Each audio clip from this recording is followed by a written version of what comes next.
Sabsi, your home. Wow, where figure now kind. 700,000. Now, 1940s. Yow. About 1990s. It's happened again. Tokwa krona. And Tokwa. This time, no. Very no sign. Okay, Betty, 1990s, where Betty including Bosnia Herzegovina, Kosovo. Yes. Kosovo war. Stop again. Sabena, Yugoslavia, Yellow Chicken Circus. We have a sort of American communism. Now, part of the process. We are so open freedom and in the Soviets. And in a sack of Pejaba. That this time, they buy and they say, Serbians now, Obima Gudamwa, Masamaya will be a mobile. And the Muslim song can move forward. Was a bear. Oh, I'm so kind. Roma avoid me or Munto, so the conqueror before so. Yugoslav crisis. Okay. Okay, Kakana. Nafi ending Bosnia, war in Bosnia. Okay. I can't free the mirror, the Democrat 6 June 1992 na paper buy. Now now see the Yugoslav crisis. Okay. I said the resumption of nationalist rivals and is it sentiments, especially between the two largest and most influential nationalities, the Serbs and the Croats. Okay. In the ending. Okay, we should say we're ending the war in Bosnia. Was it during 22nd May 1993? Was it during the recent inauguration of the museum in Washington in memory of the victims of the Nazi Holocaust? One of the survivors, Elie Wiesel, was reported to have noted, "As a Jew, I'm saying we must do something to the bloodshed in that country."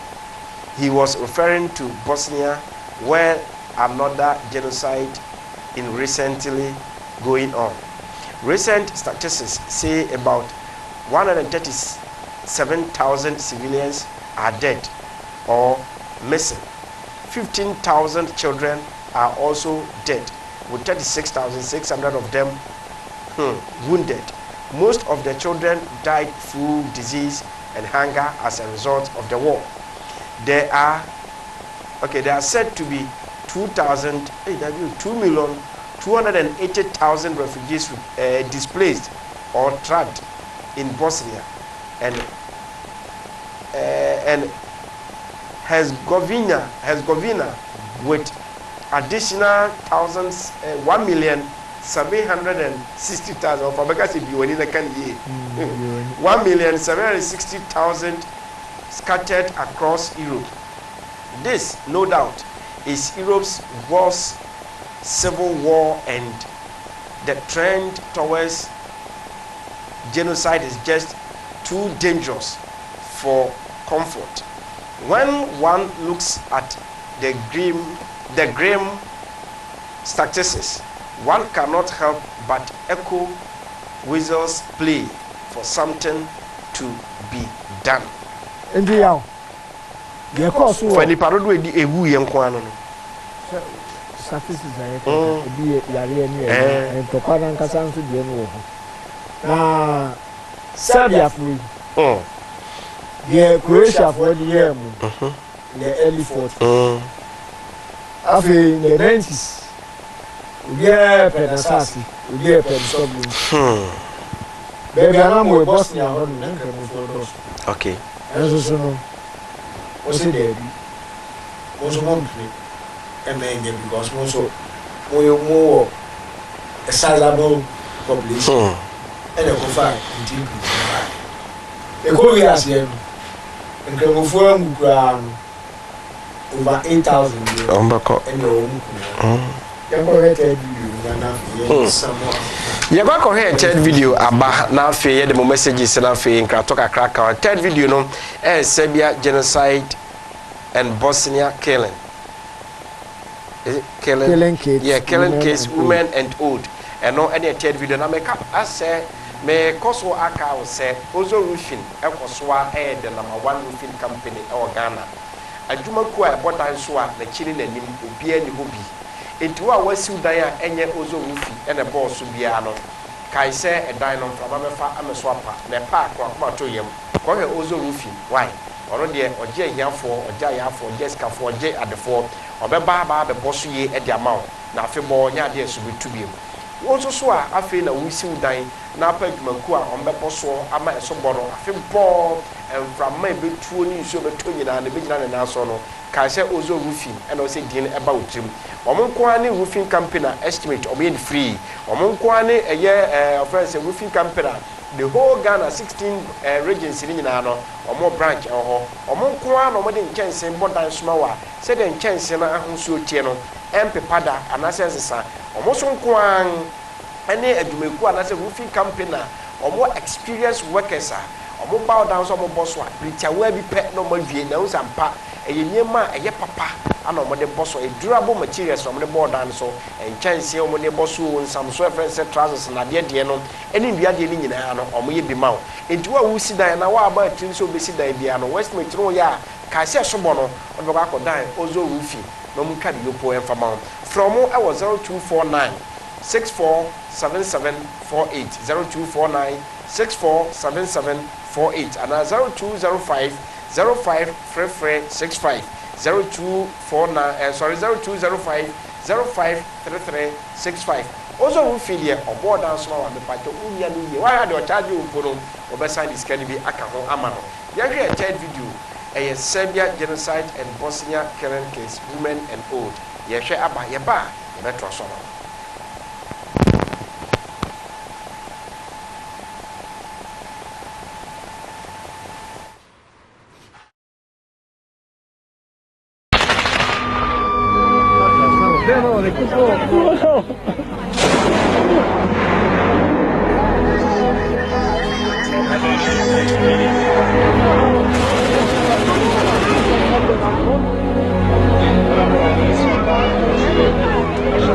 On July 11, 1995, more than 8,000 Muslim Bosnians were killed in what's known as the Srebrenica massacre.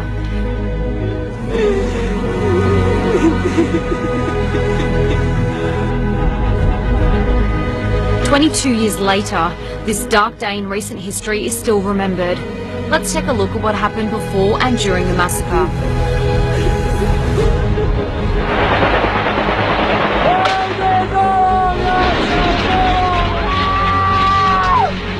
At the beginning of July 1995, thousands of Bosnians lived in Srebrenica, declared a safe area by the UN. Dutch soldiers were protecting the location, but in small numbers. They weren't able to face the offensive of the Serb army. Requests for reinforcement, according to the commander of the Dutch army at the time, were denied by the UN. On July 11, 1995, the Serb army, led by General Ratko Mladic and accompanied by the paramilitary group known as the Scorpions, invaded the town. Men and boys were separated from their families and put on buses. What followed was the greatest atrocity on European soil since the Second World War. People were tortured, raped, executed and thrown into mass graves. There are reports of people buried alive or forced to kill relatives. Some even committed suicide to avoid the atrocities. Years later, the UN acknowledged its mistake in assuming that 100 Dutch soldiers would be able to protect Srebrenica. General Ratko Mladic was a fugitive for 15 years and was arrested in 2011. At the time, Serbian President Boris Tadic said that Mladic's arrest removed a heavy burden from Serbia's shoulders and closed an unfortunate page in the country's history. 22 years later, the massacre is still remembered with extreme sadness.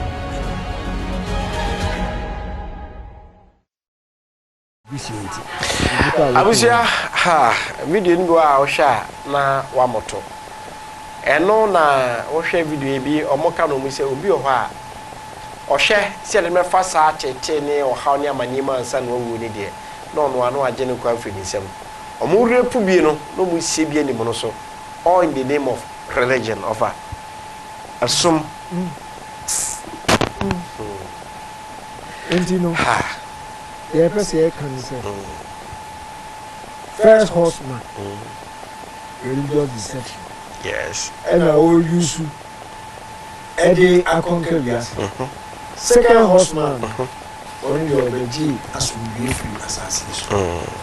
And Toka and a buy. Now beneath and Tokan na religious wars. Okay. Next week, the best. Okay. If it's half in the okay, we are Red Horse. Red Horse. Okay. Of a poco danka and our tail in Canona, Abusia.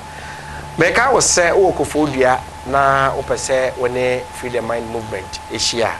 Kofodia pipeline venue. Okay, Kofodia pipeline. Okay, Kofodia pipeline. A Prince Emmanuel, and a old plant Ghana, Golden North, and a day and Shanimu.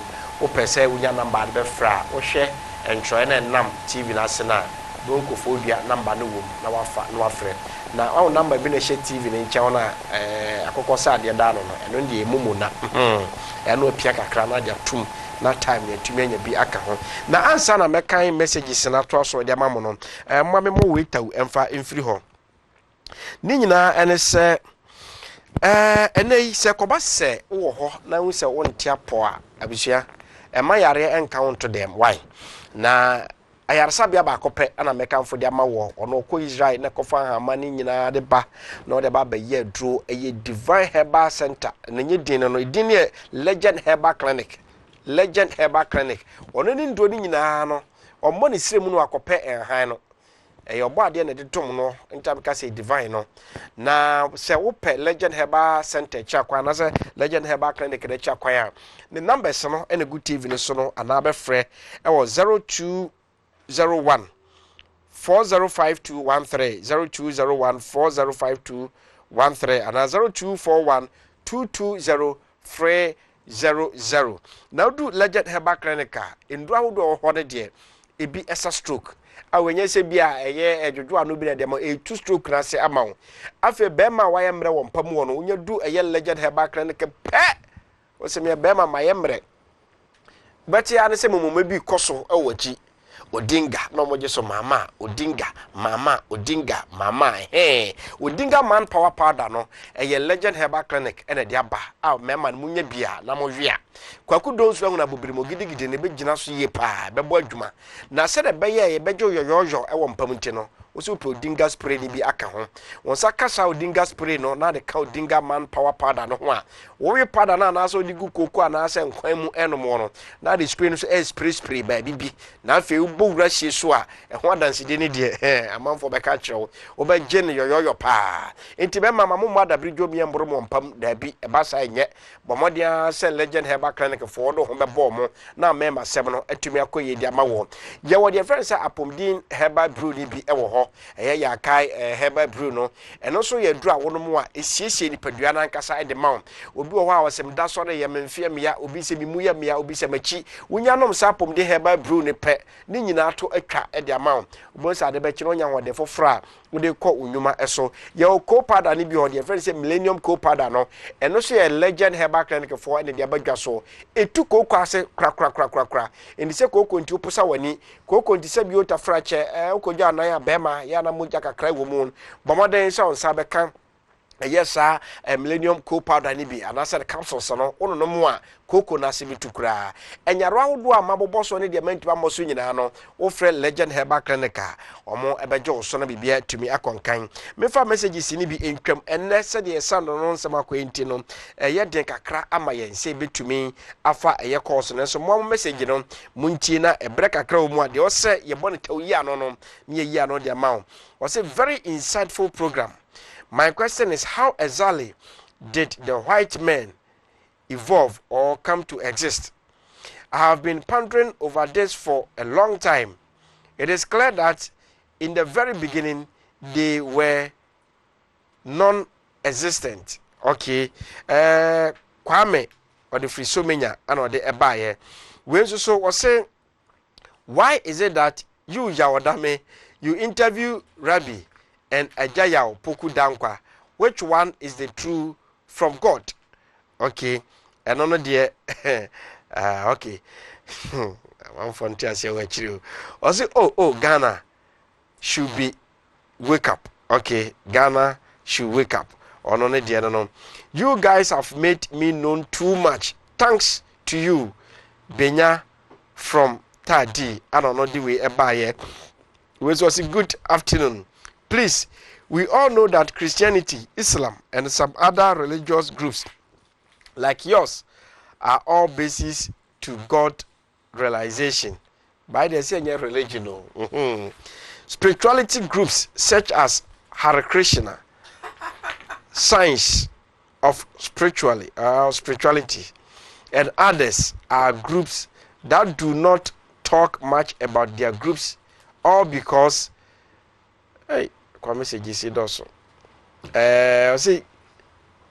all because they give deep teachings about how one can get back to God's kingdom, not heaven. So if you don't know much about them, it is better you get closer to them and learn, because this group is for those that are ready to listen and learn about the true way to get back to God. So please, if you lack deep knowledge about it, don't criticize, because the earlier you learn from them and practice, the quicker your way back to God. Ya berema kumase no the way everybody yaw yate why. Was it indeed the Pope is representing the entire Christianity, yet some Christians hate and even condemn the Pope, forgetting that the Vatican and Pope controls the world churches and Christianity as a whole. We must wake up. A jet from Kwau Bepong, I don't know, so the way a buyer. When so, or say we are now standing in the face of the greatest historical confrontation humanity has gone through. He said, a test of 2,000 years of culture and Christian civilization, with all of its consequences for human dignity, individual rights, and the right of nations. But he chided his listeners on that September day. Wide circles of American society and wide circles of the Christian community do not realize this full. Shalom, my shepherds and Mr. Host, by Willie Kumase. Okay. We also, please, can I get the video on Islam and Christian killing? And Pachonko YouTube now searching for Wake Up Africa GHR on Sabeka. We also, please, is it true there is rapture coming soon? Enyonam from 30 of 1377 or say this white horse in Revelation chapter 6 verse 2 means peace in deceptive, and bow and bow in his hand without arrow means bloodless. So actual meaning is using peace in deceptive way to conquer mankind with bloodless by religion. Religious leaders without true knowledge of Yah, from Yah Rasta, Agona Fie, a hunter west. Trinity was free God's head in ancient Babylon, worshipped by Babylonians. Yah Rasta. Now say according to the Revelation chapter 30 verse 1 and 2 and Daniel chapter 7 verse 7 and 19, which means the Roman Empire would put together the pagan worship of Babylon, Medo-Persia, and Greece as one unit of religion. That is Christian religion to deceive mankind. Ya rasta nana ade we so ba ye. You befa message kakra bi na fe ye de asore enkonya so. Or say good afternoon, great teachers of our time. Please, I'm Yao Bex from Asante Bekwai. As a sign quanta. Please, we are debating about a certain man in Hebrews chapter 7 verse 2 and 3. Please, who is this Melchizedek the Great? Okay. And also no. We were saying I'm edges from Asankran Bremai. With Wake Up Africa, we are on our way waking up. Okay. Good afternoon, Ofayao. Please, can you do something about the nurse? Okay.